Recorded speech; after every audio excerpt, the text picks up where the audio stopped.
नमस्कार. शेअर बाजाराचे वेगवेगळे प्रकार आपण याआधी समजून घेतलेत, पण प्रत्यक्ष पैशांची आणि शेअर्सची ही देवाणघेवाण पडद्यामागे नक्की चालते कशी? आजच्या या विश्लेषणात आपण थेट ट्रेडिंगच्या इंजिन रूममध्येच डोकावणार आहोत. जिथे रोज अब्जावधींची उलाढाल होते, त्या यंत्रणेचं रहस्य आज आपण उलगडूया. आता एक विचार करा, रोज लाखो करोडो रुपयांचे व्यवहार सेकंदाच्या काही हजाराव्या भागात पूर्ण होतात. पण हे सगळं घडतं कुठे? बाजाराच्या या एवढ्या मोठ्या रचनेत अशी कोणती जागा आहे जिथे खऱ्या अर्थाने ट्रेडिंगचा वेग आणि थरार पाहायला मिळतो? पूर्वीच्या काळी कॉफी हाऊसमध्ये किंवा एखाद्या वडाच्या झाडाखाली सुरू झालेला हा बाजार आज सुपर कम्प्युटर्सच्या दुनियेत पोचलाय. पण या इलेक्ट्रॉनिक युगातही खरेदी विक्रीचं मुख्य केंद्र कोणतं, हे जाणून घेणं खरोखरच खूप रंजक आहे. तर वळूया आपल्या मुख्य विषयाकडे. सिक्युरिटी मार्केटचा परिचय, ट्रेडिंगचा गाभा. सिक्युरिटी मार्केट म्हणजे केवळ शेअर्स घेण्या-विकण्याचं ठिकाण नाहीये, तर ती आपल्या अर्थव्यवस्थेची एक प्रकारे जीवनवाहिनीच आहे. हे असं एक विशिष्ट आर्थिक वातावरण आहे जिथे शेअर्स पहिल्यांदा बाजारात आणले जातात आणि त्यानंतर त्यांची सातत्याने खरेदी-विक्री चालते.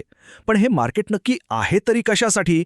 बघा, एका बाजूला अशा कंपन्या आहेत ज्यांना व्यवसाय वाढवण्यासाठी हजारो कोटींच्या भांडवलाची गरज आहे. त्यांच्यासाठी हे कॅपिटल फॉर्मेशन किंवा भांडवल निर्मितीचं अत्यंत प्रभावी साधन आहे.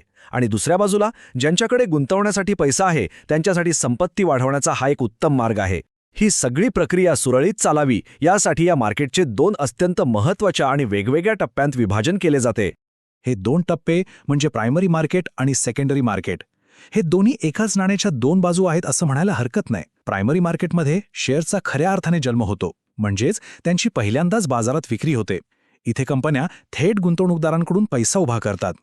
याउलट सेकंडरी मार्केटमध्ये आधीच अस्तित्वात असलेल्या शेअर्सचे दररोज अत्यंत सक्रियपणे ट्रेडिंग चालते. या दोन्हींमध्ये एक अतूट संबंध आहे. जर प्रायमरी मार्केट नसेल तर बाजारात नवीन शेअर्स किंवा ॲसेट्स येणारच नाहीत, आणि जर सेकंडरी मार्केट नसेल तर त्या शेअर्सना लिक्विडिटी म्हणजे तरलता मिळणार नाही. गुंतवणूकदाराला आपला पैसा कधीही काढता येण्याची मुभा हे सेकंडरी मार्केटच देत असतं. आता थोडं सविस्तर पाहूया.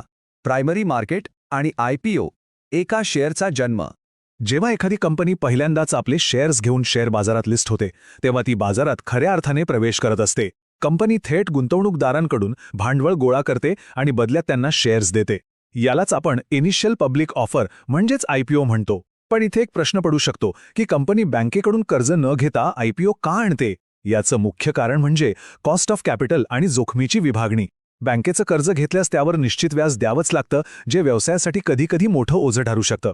पण IPOच्या माध्यमातून गोळा केलेल्या भांडवलावर असं कोणतंही व्याज द्यावं लागत नाही, तर गुंतवणूकदार कंपनीच्या नफ्यात, तोट्यात आणि अर्थातच जोखमीत थेट भागीदार बनतात. व्यवसायाच्या विस्तारासाठी हा एक अतिशय हुशार आर्थिक निर्णय असतो. आता केवळ सिद्धांतावर न थांबता एका ताज्या आणि खऱ्याखुऱ्या उदाहरणाकडे वळूया. प्रायमरी मार्केटमध्ये सहभागी होण्याचा प्रत्यक्ष फायदा काय होऊ शकतो, हे अलीकडेच आलेल्या LGच्या IPOने अतिशय उत्तमरित्या दाखवून दिले. हा IPO बाजारात येण्यापूर्वीच त्याबद्दल प्रचंड उत्सुकता पाहायला मिळत होती, कारण कंपनीचा विस्तार आणि भविष्यातील योजना अत्यंत महत्त्वाकांक्षी होत्या. मोठ्या प्रमाणावर संस्थात्मक आणि किरकोळ गुंतवणूकदारांनी यात रस दाखवला. हे उदाहरण आपल्याला प्रायमरी मार्केटची ताकद आणि योग्य वेळी घेतलेल्या निर्णयाचं महत्त्व अगदी अचूकपणे समजावून सांगतं. आणि परतावा किती मिळाला माहितीये? तब्बल 50%. होय, LG कंपनीच्या या नुकत्याच आलेल्या IPOने सुरुवातीच्या गुंतवणूकदारांना लिस्टिंगच्या दिवशी जबरदस्त परतावा दिला. प्रायमरी मार्केटमध्ये अचूक वेळी प्रवेश करण्याचं हे फळ आहे. जेव्हा एखाद्या कंपनीची बाजारातील मागणी तिच्या उपलब्ध शेअर्सपेक्षा खूप जास्त असते, तेव्हा असे अनपेक्षित आणि मोठे लाभ मिळतात. अर्थात हे नेहमीच लक्षात ठेवायला हवं की बाजारात जोखीम असतेच आणि सर्वच IPO असा भरघोस परतावा देत नाहीत. कधीकधी अपेक्षेपेक्षा कमी दराने ही लिस्टिंग होऊ शकतं, ज्याला आपण डिस्काउंट लिस्टिंग म्हणतो. पण योग्य अभ्यास आणि कंपनीच्या फंडामेंटल्सची चांगली जाण असेल तर अशा सुवर्णसंधी नक्कीच शोधता येतात. आता या सगळ्यात एक अत्यंत महत्त्वाची अट आहे. कोणत्याही IPOला अप्लाय करण्यासाठी आणि प्रायमरी मार्केटचा भाग होण्यासाठी डीमॅट अकाउंट असणं अनिवार्य आहे. पूर्वीच्या काळी कसं असायचं, शेअर्स हे प्रत्यक्ष कागदपत्रांच्या किंवा सर्टिफिकेट्सच्या स्वरूपात असायचे. ते सांभाळणं, त्यांची चोरी होण्याची भीती आणि एका व्यक्तीकडून दुसऱ्याकडे ते ट्रान्सफर करण्यासाठी लागणारे महिने, हा सगळा खूप मोठा मनस्ताप होता. आज डिजिटल क्रांतीमुळे हे सर्व शेअर्स इलेक्ट्रॉनिक स्वरूपात डिमटेरियलाइज्ड म्हणजेच डीमॅट खात्यात अतिशय सुरक्षितपणे जमा होतात. एका क्लिकवर लाखो रुपयांचे शेअर्स खात्यात जमा किंवा वजा होतात. ही खरोखरच एक अभूतपूर्व सोय आहे. तर प्रायमरी मार्केट समजून घेतल्यानंतर आता वळूया पुढच्या टप्प्याकडे. सेकंडरी मार्केटमधील ट्रेडिंग, एका शेअरचं सक्रिय आयुष्य. एकदा का आयपीओची प्रक्रिया पूर्ण झाली की शेअर त्याच्या खऱ्या आणि वेगवान आयुष्यात प्रवेश करतो. जेव्हा मोठे गुंतवणूकदार किंवा सामान्य लोक सेकंडरी मार्केटमध्ये शेअर्स खरेदी किंवा विक्री करतात, तेव्हा हा पैसा थेट कंपनीकडे जात नाही, तर तो पैसा एका गुंतवणूकदाराकडून दुसऱ्या गुंतवणूकदाराकडे जातो. म्हणजेच आपण जेव्हा शेअर विकत घेतो तेव्हा आपण तो कंपनीकडून नाही, तर तो आधीपासून धारण करणाऱ्या दुसऱ्या एखाद्या व्यक्तीकडून घेत असतो. या संपूर्ण प्रक्रियेला लिक्विडिटी किंवा तरलता प्रदान करणं असं म्हणतात. यामुळेच बाजारात कधीही प्रवेश करणं आणि कधीही बाहेर पडणं शक्य होतं, जे कोणत्याही निरोगी अर्थव्यवस्थेसाठी अत्यंत आवश्यक असतं. छोटे गुंतवणूकदार जेव्हा शेअरची खरेदी किंवा विक्री करतात तेव्हा तो व्यवहार पूर्णपणे या सेकंडरी मार्केटमध्येच होतो. दररोज होणारी ही खरेदी विक्री केवळ मालकी हक्क बदलत नाही, तर ती एका अत्यंत महत्त्वाच्या प्रक्रियेला जन्म देते. ती म्हणजे प्राइस डिस्कव्हरी किंवा किंमत निश्चिती. छोटे आणि मोठे गुंतवणूकदार ज्या गतीने शेअर्सची खरेदी विक्री करतात त्यातूनच एखाद्या शेअरची रिअल टाईम किंमत ठरत असते. सेकंडरी मार्केट हे एका सतत चालणाऱ्या वोटिंग मशीनसारखं काम करतं.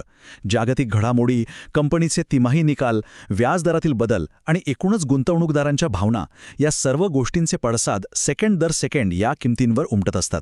याच डायनॅमिक मार्केटमध्ये खऱ्या अर्थाने दररोजची धडधड आणि ट्रेडिंगचा थरार अनुभवता येतो. प्रायमरी मार्केटमधील शेअरचा जन्म आणि सेकंडरी मार्केटमधील त्याची किंमत निश्चिती ही दोन्ही अत्यंत प्रभावी आणि गुंतागुंतीची चक्रे आपण आज पाहिली. पण आता एक प्रश्न उरतो. या प्रत्यक्ष रिंगणात उतरण्यासाठी आणि ह्या वेगाचा फायदा घेण्यासाठी आवश्यक असणारं डीमॅट अकाउंट हे डिजिटल शस्त्र नेमकं कसं चालवायचं? त्यातील बारकावे आणि सुरक्षिततेचे नियम न जाणता या बाजारात पाऊल टाकणं खरोखरच योग्य ठरेल का? हा खऱ्या अर्थाने एक गेम चेंजर विषय ठरू शकतो, ज्याचा सखोल वेध आपण पुढील विश्लेषणात नक्की घेऊ. बाजारातील अशाच रंजक माहितीसाठी या विश्लेषणासोबत जोडलेले रहा. धन्यवाद.